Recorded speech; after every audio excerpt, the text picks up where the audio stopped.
Tudo começou no noroeste da China, em uma das regiões mais inóspitas do planeta, o deserto de Gobi, com temperaturas que podem chegar a 45 graus Celsius durante o dia e cair abaixo de zero à noite.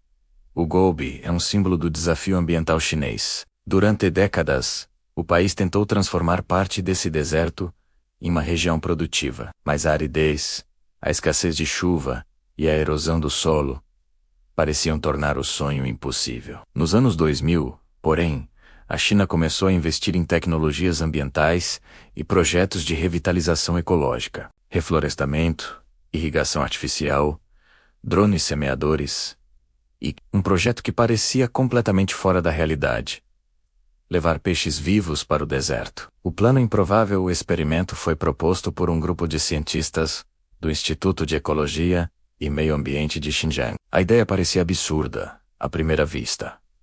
Criar tanques experimentais em pleno deserto, abastecidos com água reciclada e nutrientes controlados, para testar se espécies de peixes resistentes poderiam sobreviver em condições extremas. O objetivo não era apenas científico, era estratégico. A China enfrenta um grave problema de escassez de água e desertificação. A cada ano, milhares de hectares de terras férteis se transformam em areia. Os cientistas queriam saber se era possível usar piscicultura e microecossistemas aquáticos para devolver vida e umidade a essas áreas. Em 2018, o governo aprovou o Projeto Pilato, Oásis Azul, como ficou conhecido. E, assim, milhões de ovos e alevinos peixes recém-nascidos foram transportados para um conjunto de tanques artificiais instalados no coração do deserto. A jornada dos peixes foram necessárias mais de 60 carretas refrigeradas para transportar os peixes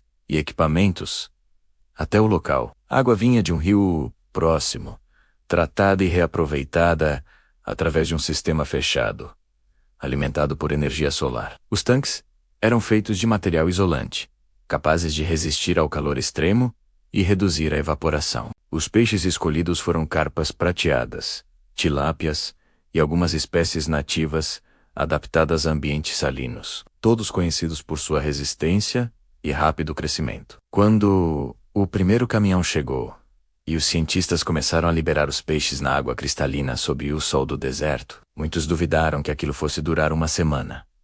Mas o tempo mostraria outra história. O primeiro mês, luta pela sobrevivência nos primeiros dias.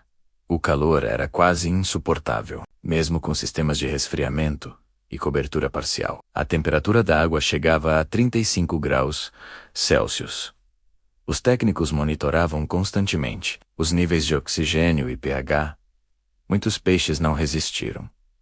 Parecia uma loucura, relatou um dos cientistas anos depois. Mas cada vez que encontrávamos uma forma de manter o equilíbrio, víamos que algo novo estava acontecendo ali.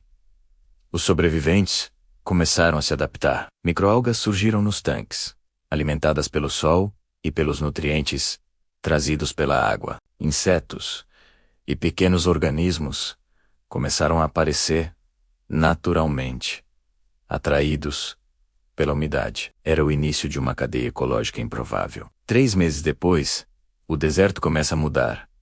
Com o passar dos meses, algo extraordinário começou a acontecer ao redor dos tanques. A umidade da água começou a alterar o microclima local. A temperatura do solo caiu alguns graus, e sementes trazidas pelo vento começaram a germinar ao redor dos tanques. Gramíneas e pequenas plantas surgiram menos a primeira vegetação em muitos anos naquela região. O vento que antes levantava poeira constante agora carregava gotículas de água. O ar ficou mais denso, mais fresco. Era como se o deserto respirasse pela primeira vez. Os cientistas documentaram tudo. Imagens de satélite mostravam manchas verdes crescendo em torno dos tanques, um fenômeno que se espalhava lentamente. O primeiro ano, um novo ecossistema depois de 12 meses, o projeto alcançou resultados que ninguém esperava. Mais de 70% dos peixes haviam sobrevivido e muitos já se reproduziam. A água dos tanques, antes limpa e artificial, agora continha um ecossistema equilibrado com bactérias benéficas, algas e microcrustáceos. Mas o mais impressionante era o que acontecia fora dos tanques. A área ao redor, antes árida, agora estava coberta por vegetação rasteira. Os sensores mostraram que a umidade do solo aumentara 15% e a temperatura local caíra 3 graus Celsius, em média. O experimento provava que a presença de peixes e água controlada poderia transformar o deserto, não apenas localmente, mas com impacto climático real. O impacto científico. Os resultados do Oásis Azul foram apresentados em conferências internacionais. Pesquisadores do mundo todo ficaram surpresos. A China havia conseguido criar um microclima, usando peixes como catalisadores ecológicos. Os peixes, ao respirarem e produzirem resíduos orgânicos, alimentavam as algas e bactérias. Esses organismos, por sua vez, enriqueciam a água e criavam um ciclo biológico autossustentável. Quando a água evaporava, parte da umidade era absorvida pelo solo, tornando-o fértil. A experiência foi tão promissora que, em 2020, o governo chinês ampliou o projeto para outras regiões áridas, incluindo partes do deserto de Taklamakan, menos o maior deserto da China. Do deserto ao campo. Em algumas dessas novas áreas, o experimento evoluiu para algo ainda mais ambicioso: criar fazendas híbridas de peixes e arroz em pleno deserto. Sim, arroz. Graças à umidade gerada pelos tanques e adaptação genética de algumas espécies vegetais, os cientistas conseguiram cultivar arroz e criar peixes no mesmo ecossistema. Esse sistema, conhecido como agricultura integrada aquapônica, hoje é um dos pilares da sustentabilidade na China. Ele usa menos água, gera alimento duplo peixe e grão, e ainda contribui para combater a desertificação. O deserto que voltou a viver. 2023. Novas imagens de satélite mostraram algo que parecia um milagre.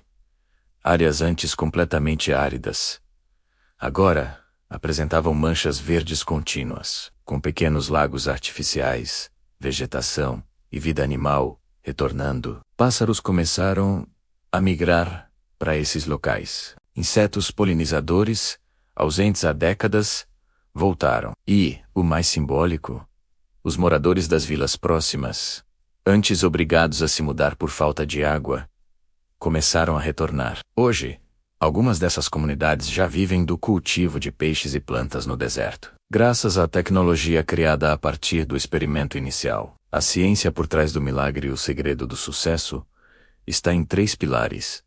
Ciclo fechado de água.